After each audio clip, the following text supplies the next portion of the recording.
pinke Waftako Lisiadiki Nafatamu Jesus God pinke Ennatim Tetena Fatao Yannikes Errat Gamagaw Ennatim Tetena Fatao Yannikes Errat Gamagaw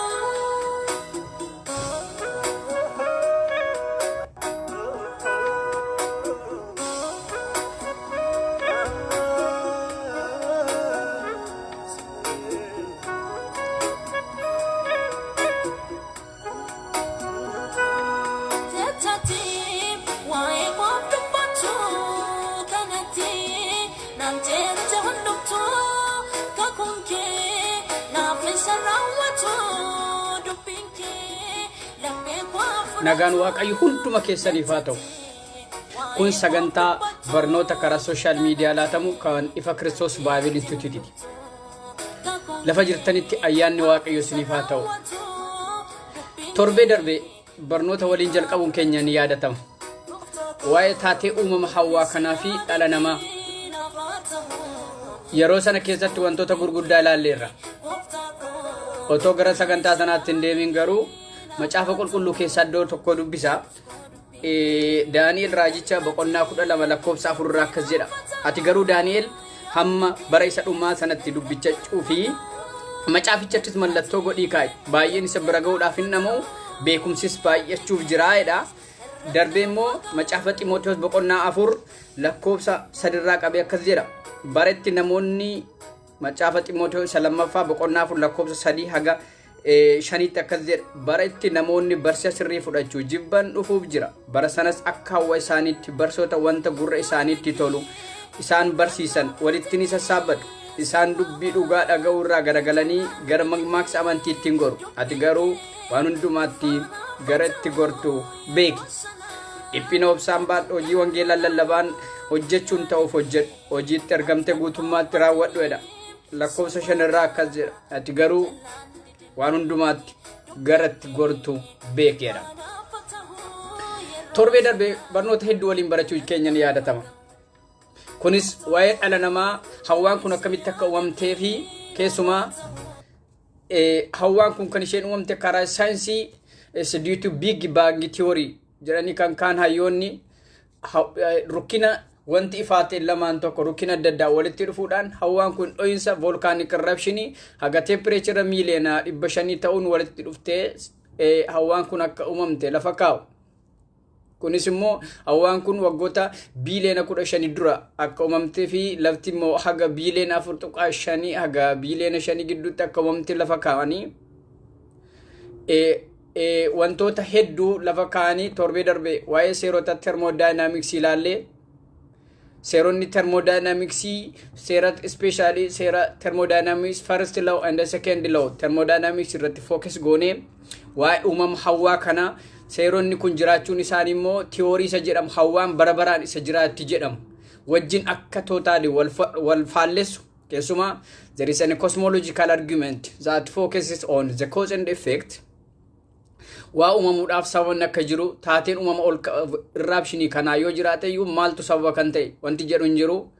Hawwaan kun immoo yeroo ammaa kana keessa sababa especially macaafa faarfannaa 225 akkasumas immoo Isaayyaas 51 fi Ibroota 1:12 irratti akkuma dubbatutti Hawwaan kun yookiin immoo dacheen kun akka uffataatti cituuf akka jirtu lafa kaa'ee. So kun immoo applicably seera thermodynamics lammaffaa which is that an entropy humni bakkeetii alaa dhufu yoo systemii golga cufaa keessa jiraate systemiin sun akka jeeqamaa ta'u. Kanaaf sirna sana itti fufsiisuudhaaf wanti bakkeedhaa dhufu jiraachuu akka qabu. Abbaaf haati yoo dullooman ijoolleen bakka bu'anii systemii sana akka itti fufsiisan sanyiin tokko akka itti fufsiisu barbaachisaadha. Kanaaf bakkeerraa external energy hin galu yoo ta'e sirni sun disturbance akka ta'u. Kun immoo the entry of cubbuudha jenneerraa cubbuun gara Eden Gannat keessatti eega dhufee sirni sun jeeqama akka ta'e lafa keenyee turre. Kunis immoo Kiristoos Iyyesuusis sirna sana sirreessuudhaaf jecha samiirraa foon uffatee lafatti dhufee dhaloota gidduu galee sistemii sana sirreesseera. Sistemii sana sirreesse jechuun Kiristoos Yesuus barabaraan lafarra hin jiraanne karaa itti agarsiisee dhalootaaf akka deeme dubbannee turre. Kanaaf hawwaan kun dho'insa volkaanik kanaan wantoota adda addaa taatee dubbannee turre. Keessumaa waa'ee Charles Darwin immoo faallaa kana akka qabu, kunis immoo hawwaan yeroodhaa yerootti jijjiirama akka dhuftee fi Charles Darwin kiristaan akka ture. Bara 1809 Shrewsbury Londonitti dhalatee barataa kiristaanaa ture. Achi laatinii baratee saniin booda yuunivarsiitii galee meedisinii baratee saafi milkaa'uudinaan Cambridge yuunivarsiitii galee akka baratuuf teoloojii barachuu dhaqee Beetle and Sam bineensota bakkeetti akkasumas immoo hojiidhaan cubboo hojjechuu jalqabee booda afaaniin labsee har'a addunyaa keessatti namoota baay'ee Charles Darwin's theory lafa kaa'uun dhaloota meeqa akka dogoggorsaa ture hubanneerra. Charles Darwin wanti inni manaa baheef luba ta'uuf ture. Garuu luba ta'een argamne. Har'a baay'een keenya maaliif manaa baane laati? Waan manaa baaneef dhalooti baay'een hin beeku. Lafa deemuun beeku taanaan karaan hundumtuu dhalootaaf karaadha. Barattoonni baay'ee yuunivarsiitii gaafa galan eenyummaan isaaniitu geeddarama. Kanaaf dhuma eebba isaanii irratti barattoonni tokko tokko akkas jedhu. Waan tokkoof dhufnee waan lama barree gallee jedhu. Inni tokko caatii nyaachuu yookiin mosuusii adda addaa otoo inni tokko barnootadha. Gariin immoo kaayyoo isaanii gaafa eebbifamuuf jedhu ati yaa foon diimaa nana ansii dhufaan jiraa jedhu. Kaayyoon keenya fooniif buddeenaaf hin waamamne. Dhaloota oolchuudhaaf malee kan manaa baane digirii tokko yookiin maastarsii tokko yookiin waa tokko miti, because all are dead. Namni hundumtuu jireenya isaa keessatti hin du'a. Kanaaf Charles Darwin akka kanaatti waa'ee dhala namaa irratti wantoota kaa'ee jira. Kanaaf akka Ibroota boqonnaa 11:3 irratti jiru nuyi samiif hawwaan kun akkuma sagalee Waaqayyootiin isa ijaan hin argamne irraa akka uumamte lafa kaa'a.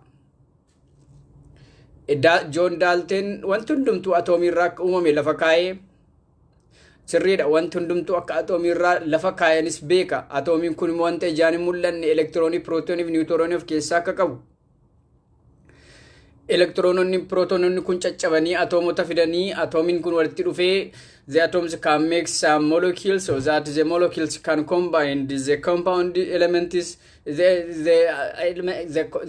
the atom can combine to form the elements. The elements can form the molecules. The molecules can form the compounds. The compounds can join together. They may form some cellular levels. The cells can be changed to some histological, which is tissue. The tissue can be changed to some types of organ. The organ system, organism. There is cellular structure kun injira.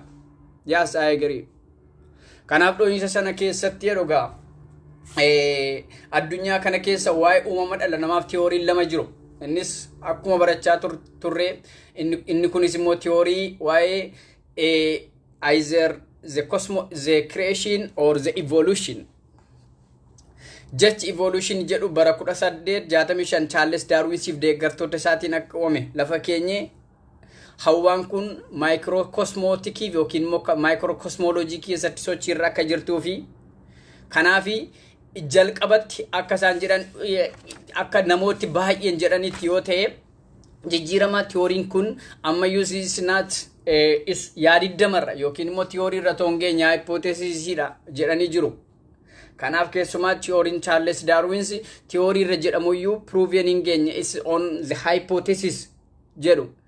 Dhalli namaa waan xinnoorraa uumame jechuun baay'ee ulfaataadha. Sababni isaa ani sammuun koo sammuu kompiitara addunyaa irra jiruun caala. Ati sammuun kee kompiitaroota addunyaa irra jiraniin caala. Kanaaf sammuu hamma maangoo geessuun namni jijjiirama waan xiqqaarraa dhufe jechuun baay'ee ulfaata. Kanaaf even scientific calculator uumuuf hanga jaarraa 19 hanga jaarraa 20 dhaloota baay'ee rakkisaa ture.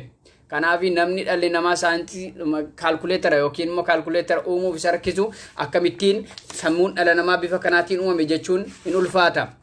Dhalli namaa ruqoolee seelota niwuroonota miiliyoona 100 saayinaapsiiwwan biiliyoona 100 irraa uumame akka kanatti wal danda'anii wajjin jiraatan seelota orgaaneelota 45 of keessaa qabu. Kana wal danda'anii jiraatan kana keessatti fi sirna qaamaa adda addaa jiraatan kana keessatti dhalli namaa akka salphaatti uumame jechuun danda'amu. Kanaaf Dr. Morris akkas jedha. Addunyaa kana keessatti taateewwan adda addaa guyyaa guyyaatti uumamu. Kanaafi wanta xiqqaarraa wanta guddaatti dhalli namaa uumame jechuun tiyoorii barreessuun isaa salphaadha.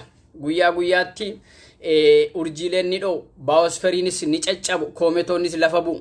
Garuu yeroo itti urjiin tokko haayidroojinii irraa uumamtu takka hin argamne, yeroo itti wanti xiqqaan tokko wanta guddaatti gurguddatuun argine, yeroo itti baalleen tokko baallee guutuu, onneen walakkaan tokko onnee guutuu, miilli tokko yeroo itti miilla lama ta'u takka hin argamne jechuun taateewwan foosilii jiran lafa kaa'ee Dr. Daawun Giishii fi Dr. Richaard Biilis immoo akkas jedhu.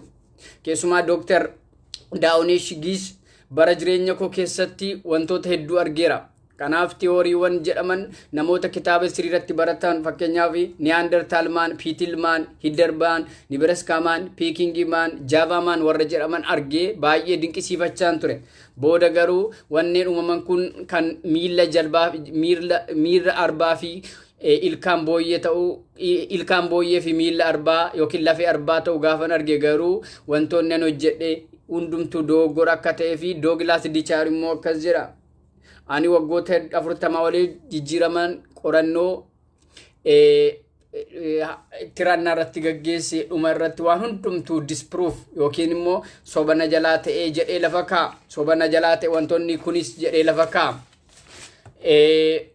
By the way, namoota addunyaa keessaa Kiristoosiin morman yookiin immoo waaqayyoon jiru jedhan keessaa tokko Leonardo da Vinci, anaatomistii, siivil injiinaringii akkasumas immoo ogeessa fakkii fi abuurraa kan ture. Barasaa keessatti nama waaqayyoof dantaa hin qabne ture. Innis akkas jedha ture.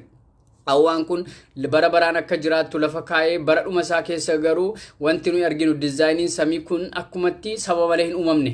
Kanaaf bu'uurri tokko jira. Kanaaf naamusa seeraatiin uumamte jedhee bara dhuma isaa keessa suura inni kaase dubartii fannoo gara Kiristoositti qabdu turte. Kanaafi wantoonni hundumtuu sagalee Big Bang yookiin immoo dho'iinsa guddaadhaan akka uumaman anis disproof nan godha isa jedhudha. Kanaaf dhalli namaa akkamitti uumame karaa saayinsii gaafa jettan ilaaltan dhalli namaa wantoota karaa itti uumame keessa akka isaan jedhanitti yeroo dho'iinsa sana keessa during the eruption dho'iinsa sana keessa during the Big Bang wantoota sana keessa dho'iinsa keessa wanti lubbuu qabdu seelii kan fakkaatu tokko bishaan keessa buuteedhu. Isheen sunis bishaan keessa buutee kaatee achuma keessatti seeliin kun waggoota miiliyoona keessatti caccabduu jalqabde. Sanii booda seeliin sun akka bifa qurxummii wayitii jijjiiramteedhu. Qurxummiin sunis caccabdee saniin booda guyyaa tokko bishaan keessa kan dhaabbatu galaana keessaa muka yaabbattee bakkee laalte.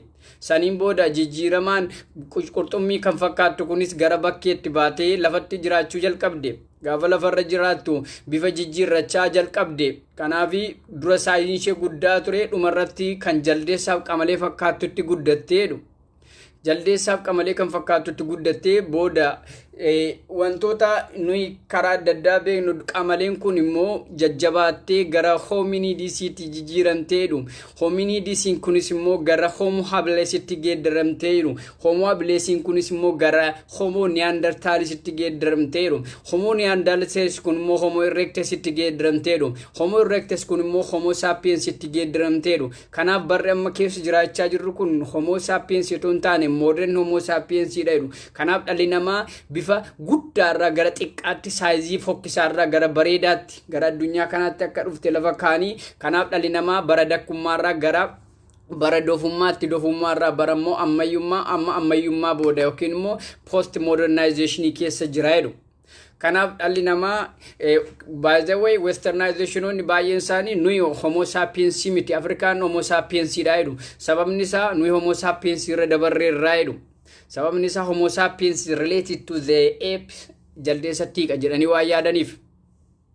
Kanaaf akka beeknutti dhalli namaa yeroo baay'ee bakka kanatti argame lafa kanatti argame jedhamu. Kanaaf har'a lafa kanatti argame gaafa jedhamu nuni baay'ee fakkeenyaaf Itoophiyaa keessatti waggaa miiliyoona 3 dura kan argamte Luusiin waggaa miiliyoona 3 dura kan argamte jaartiin gobaaxaan tokko Affaar keessatti argamtedhanii warri qofforanii boolla baasanii warreen akka Doonaald fa'a. Kuni waggoota miiliyoona 3 dura ancient yookiin immoo sanyii keenyadha jedhu. By the way warri Eurooppii fi Ameerikaa sanyiin nama Afrikaa keessatti argamte malee biyya keenyatti argamte hin jedhamu. sababni isaa Afrikaan jaldeessa waan ta'eef nuti we are the modified form of Africans jedhu. Kanaaf nuni garuu luusii baannee jaldeessa baannee oliif gadi deemna. Baay'ee biyya tokkotti daawwachiifna, isa jiru dhiifnee ekeraa daawwanna. Ekeraa ishee duutuu daawwanna, lafee daawwanna, lafeen sun hannamaa ta'uun jaldeessaa ta'u wanti beekamu hin jiru. Kanaaf hayyoonni lafa kaa'u. Wanti waggoota miiliyoona 4 jedhamu kun gaafa qoratamu wanta filoraayidiis haaraatiin qorannoo gaggeeffameen warreen akka piiltimaan qorannoo isaan gaggeessanii lafa kaaniin waggoota miiliyoona 4 miti waggoota 150 lafee mangaagaa arbaatu ashabootiin guutame akka jedhamu lafa kaa'u. Kanaafi Doonaaldii faa warri qofforanii baay'ee dhalli namaa tokko sanyii qaba. Fakkeenyaaf isheeshin dhaloonni kun amma luusiin achi dinqineesh argamtee bakka kanatti argamte lafa kanatti argamte gaafa jedhamu dinqineesh kun abbaan ishee eenyuuttan deebiin qabu akkoon ishee baratteettiin baranne abbaan manaa ishee eenyuuttan deebiin qabu otoo gaafattan birqineesh dinqineesh ምናምን jedhan isinii deebisuu danda'u birqinnaa dinqi እግዚአብሔር ቃል ብቻ ነው. Kanaafi ammoo booda kanaan argamte immoo ardii kan jedhamtu immoo waggaa miiliyoona 4 fixxee isheen immoo irra caalaa ol jettee deemti jedhu akka ishee sanaa gobaaxaa miti. Dhaloonni baay'een waanumatti nu doggorsan dhabanii barumsuma soba halkaniif guyyaa nu barsiisu. Nuyi dhimmi keenya warra ekeraa jaldeessaa lafee lakkaa'uu miti kaayyoon keenya. Isa jiru irratti lafee isa ta'e lafee Kiristoos lakkaa'uudha malee nuni waa'ee warra du'anii warra lafee jaldeessaa lakkaa'u miti. Kanaaf Itoophiyaa keessatti namni gaafa argame ilililli jenna namni argame jechuun nuti jaldeessadha jechuudha. Baay'eedhaan nuyi jaldeessas miti. Warra ana jaldeessarraan dhufeedhanii akkoo isaanii akaakayyuu isaanii wasiila isaanii bosona keessaa barbaaddatan ani garuu akkoon koos akaakayyuun koos bosona keessa hin jiraadhanii harka waaqayyootiin hin bocamee dhume. Macaafa macaafa seerumamaa 1:27 9 Maarqos 19:4 fi Maatiyos 19:4 fi Maarqos 10:6 irratti namni harka waaqayyootiin uumame uumamuu isaa duwwaarra toon taane macaafa seerumamaa boqonnaa 1:27 irratti wanta warra kaaniyyuu control aaboon gochuu isaa fi laatameera jedhee macaafni qulqulluun laata. Kanaafanii jaldeessarraan uumamne lafa kamirraas hin uumamne. Kanaaf dhalli namaa bifa kanaatiin jijjiiramee uumame jedhanii lafa kaa'u. Akka warra aadaa tokkotti immoo gaafa ilaaltanii inni kun there is a term from evolution guddaarraa gara xiqqaatti gad uumame but currently akka Dr. Morris jedhutti there is no devolution yeroo xiqqaarraa gara guddaatti guddatu immoo takka hin argitan. Kanaaf dhala namaa asii dhufe jedhu malee asii achee wanti deebisu immoo haga ammaatti hin geeddaramne. Kanaafi namni yeroo itti jaldeessa ta'u hin geeddaramne har'a dhalli namaa yeroo itti qamaleen warra hafan immoo warra kamidha warri jijjiirama akkamitti bineensi kun fakkeenyaaf qurxummiin kun foon nyaachuu jalqabde akkamitti biqiloota nyaachuu jalqabde yoo jettan seeliin jalqaba dho'e kun eessaa dhufe gaafa jettan wanti jedhamu hin jiru. Taatee akka tasaati jedhama. Nuni taatee akka tasaa miti. Nuni beekumsa irratti hojjenna malee beekumsatu nurratti hojjeta miti. Nutu sammuu irratti hojjeta malee sammuun nurratti hin hojjetu. Dhugaa jiru lafa kaa'uun garuu dirqamadha. Kanaaf ka'umsi tokko jiraachuu qaba. Seeliin sun eessaa dhufte? Ka'umsa seelii sanaaf eessaa akka dhufte wanti lafa taa'u hin jiru. Akka tasaa dhoohinsa keessaa wanti lubbuu qabu uumamteedha. Akka tasaa wanti uumame lafa kanarra jiru hin jiru. Atis kaayyoof uumamne. Kanaaf akka warra Hindootaatti immoo akka amantii isaanii keessaanitti immoo keessumaa warri follower of Brahma jedhamanitti immoo faallaa kanaa kaa'u. Kunis immoo akka warra Hinduizimiitti jechuudha. Akka warra Hinduizimiitti there is jechi tokko jira. Lammataa dhalachuu yookiin immoo saamsaraa jedhama. Jechoonni saamsaraaf karmaa jedhaman jiru. Saamsaraa jechuun lammaffaa dhalachuu jechuudha. Kanaaf lubbuun tokko irra deddeebitee haga 1,000tti hojii ishee qabattee dhalatti. Hojiin kun immoo karma jedhama. Kanaaf lubbuun tokko si akkuma tokko haga 1,000tti deddeebitee dhalatti. Wanti isheen taatee dhalatti kun immoo itti dependis on ilaalchaa fi gochaa fi ilaalcha namichaa irratti hundaa'edha. Kanaaf akka isaanitti lubbuun takka hin baddu. Bara baraan jiraatti. Rebirth of the soul. Jechuun barana yoo duute fakkeenyaaf ani gaafan du'u lammataa guyyaa biraa immoo lubbuun biraa ta'een dhaladha jechuudha. Kun immoo taatee yeroo baay'ee biyya Naayijeeriyaa keessatti waa'ee Fubiyaang wajji wal qabatee ani waggaa 960 si'a lama deddeebi'ee dhaladhee jiraadhe isa jedhamaa ture. Adibooyee Fubiyaang ani waggaa 960 si'a 3 dhaladheen ijoollee Gibxii qaba ture. Gibxii itti deebina isatti. Kanaaf dhalli namaa jireenya isaa fooyyeffachuuf cubbuu isaa fooyyeffachuuf irra deddeebi'ee dhalateedha.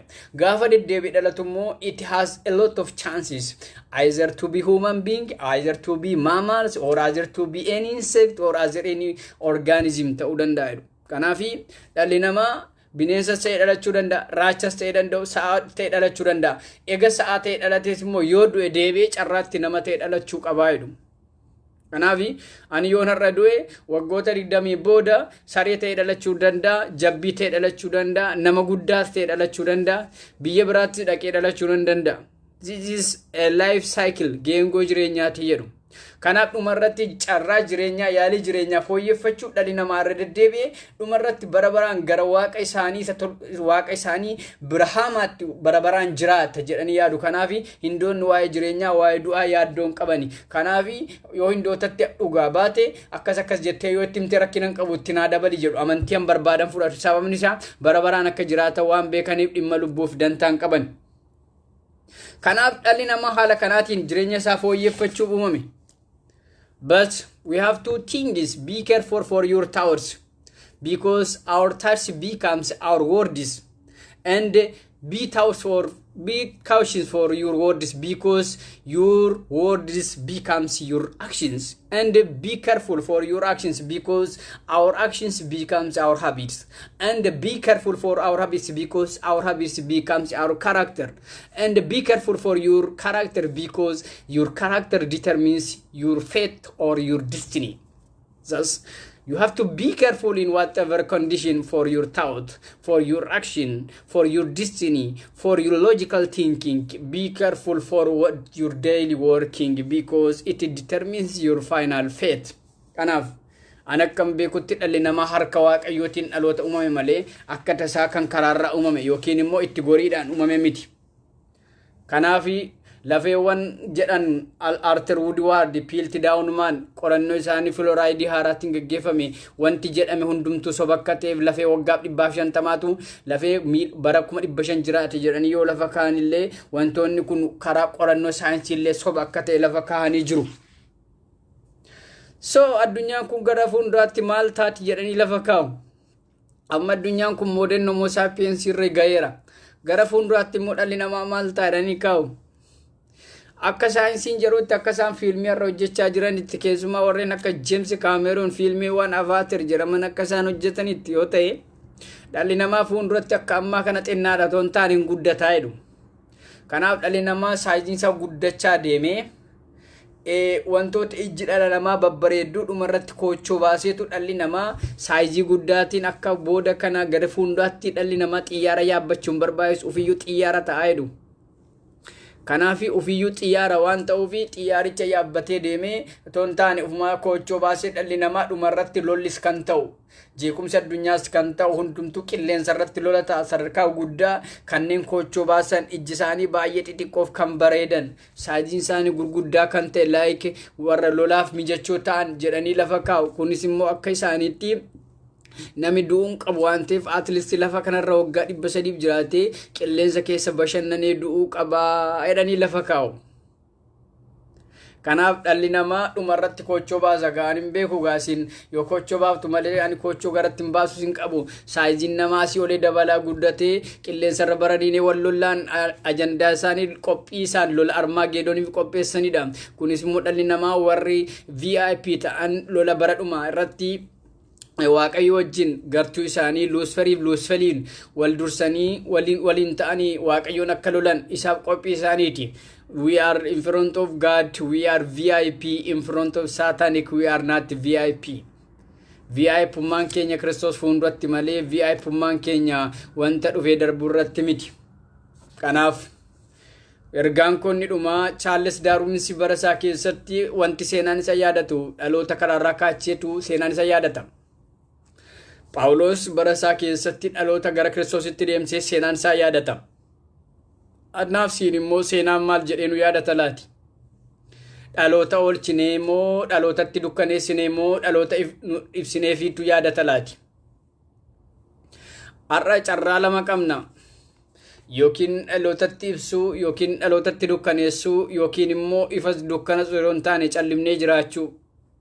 isa kam keessa jira laati warra kaaniif ibsina moo warra kaanitti dukkaneessina moo ofii keenya jiraannee dabarra laati du'ee oolu. Obboleessa ko politiko I'm going to call for you dhalootaaf akka ibsituun barbaada akka Phaawulos malee barattee guddattee beekumtee jira warra jettu tiyoorii muraasaan yookiin beekumsa xinnaatiin akkam beeke akkan tilmaametti sammuu amma maangoo sammuu amma paappaayee sammuu amma maangoo geessuun waa'ee addunyaa tilmaamtee waaqayyo jira hin jiru akka jettee tilmaamuun hin danda'amu. Sababni isaa barasaa keessatti namoota waaqayyo seenaan keenya akka lafarraa baduun barbaadu. Har'a barasaa keessatti namooti baay'een kiristaanummaa bara baratan keessa bara jiraatan keessa maqaa waaqayyo irraa waammatanii guddatanii dhumarratti waan tokko gurshaa tokkoon badu. Yihuudaan harka waaqayyo irraa waan meeqa mi'eeffatee bara dhuma isaa keessa garuu gurshaa tokkootiin soqqee Yesuus Kiristoosiin gurgurate. Kanaaf seenaan Yihuudaatiin yaadatu hammina isaatiin yaadata malee gaarummaa isaatiin hin yaadatu. Har'a namni dhalasaa Yihuudaa jechuun barbaadu Yihuudaan akka waan nama bituu nama gurguruutti yookiin akka waan hammina ta'etti yaadama. Wanta har'a hojjettu boodhaloota keessatti waan meeqaan yaadatamuu dandeessa hammina kee yaadatamuu maqaan kee lafarratti hafee jiraata laati. Har'a namni hundumtuu dhalasaa Yihuudaa jedhatu hin taane Phaawulos jedha. Boodhala kee maal jedhanii waamu laati gaafati duute maal jedhamtee waamamta laati. Badhaasaan tolasaan margaan maqaan lafarra jiru hundumtuu kun boru nama gaariidha siin jedha moo nama hamaadha ture siin jedha. Hamminni kee lafarratti duwwaa hin taane waaqarrattis galmee qaba. Yesuus Kiristoos lafarratti gaarummaa yoo hojjette lafarratti si wajjin hojjeta waaqarratti immoo abukaatoo ta'ee siif jiraata. Kiristoos Yesuus lafarratti nuuf dhiigadha waaqarratti abukaatoo keenya. Warra isa wajjin hojjeta warra isa wajjin isaaf hin hojjenne keessatti Yesuus galmeetu barreeffama. Galmee immoo hojii mataa keetti deebi'utu barreeffama. Bara isaa keessatti namoonni tokko tokko abuurraa fedhanii seenaa isaanii warri lafarraa balleessan jiru. Mee akka fakkeenyaatti namichi koondoomii uume Dr. Koondem jedhama. Dr. Koondem koondoomii kan inni uume ulfa ittisuuf ture. Garuu dhumarratti koondoomiin sun waan biraa waan uumameef har'a namni sanyiisaa maqaasaa Koondem Dr. Koondem jedhu hin jiru. Sanyiinsaa lafarraa maqaansaa lafarraa bade. Waaqayyo sanyiin kee maqaan kee lafarraa akka badu hin barbaadu. Kanaafi waan gaarii hojjedhu waan gaarii uumi waan dhalootaaf ta'uumi. Dr. Koondem ulfa ittisuu dhaqe waaqayyo ulfa ittisaa hin jenne sababni isaa baay'adhaa guutaa jedhe malee ulfa ittisaa hin jenne. Kana warri faallaa waaqayyo deeman maqaan isaanii lafarraa bada galmee waaqarraas hin bada. Kanaaf jireenya jiraannu keessatti karaa jiraannu keessatti baay'ee murteessaan isa kanadha. Kanaafi harki waaqayyo dhaloota Addaamiif waan lafarratti akka uume. Akka hayyoonni jedhanitti Addaamiif waan egaa uumamaniin dura lafti kun Luusferiin akka bulaa turtee fi waaqayyo guyyoota 6 yookiin immoo akka nuti beeknutti guyyoota 6 akka fuula waaqayyootti garuu guyyoonni tokko fuula waaqayyootti guyyoota 1000 akkuma ta'an kana gidduutti egaa uumee dhalli namaa lafa sana keessatti waaqayyoon yakke. Kanaaf iddoo sanarraa jalqabee yakki hojjetamuun akka jalqabee cubbuu hojjechuun akka jalqabee Luusfer hojiin seexanaa achi keessatti akka ballachuu jalqabe haga bara sanarraa jalqabee dhalli namaa lola seexanaa duukaa jira dukkana duukaa jira kana yeroo hundumaa lolamna karaa yeroo hundumaa lolamna garuu dhumarratti lollee mo'amne lollee moones waa hundumaa goonee dhumarratti garuu moo'icha guddaa fuula keenya dura jira. Irra kanneen dhiphanna garuu dhumarra fuuldura keenya balbala haaraatu jira karaa haaraatu jira. Kanaaf haalonni addunyaa kana keessa jiran haalumti biyya keenyaa yeroo ammaa kana sodaachisaadha. Sababni isaa warreen 666 nuyi ibidda dhagaa boba'aa Affaar jala teenyee dhiiga dhalootaa dhuguuf jirra walitti naqaa jirraa jedhu.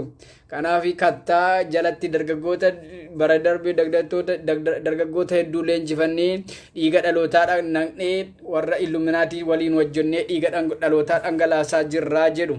Kanaaf ergaan ko biyya keenyaaf isaa kadhannu biyya keenya irratti seexanni Illuminaatiin hojjechuun qabu lafa keenyaaf isaa kadhannu kattaa qabannee jiraan dhura lafa ibidda boba'aa jala qabannee hojjechaa jirra. Biyyi Itoophiyaa kun biyyi lafeen keenya biyyi keenya biyya kakuu waan taate akka isheen irratti hin hojjetamne waaqayyoon haa kadhannu lafa keenyaaf nagaan haa ta'u jenna.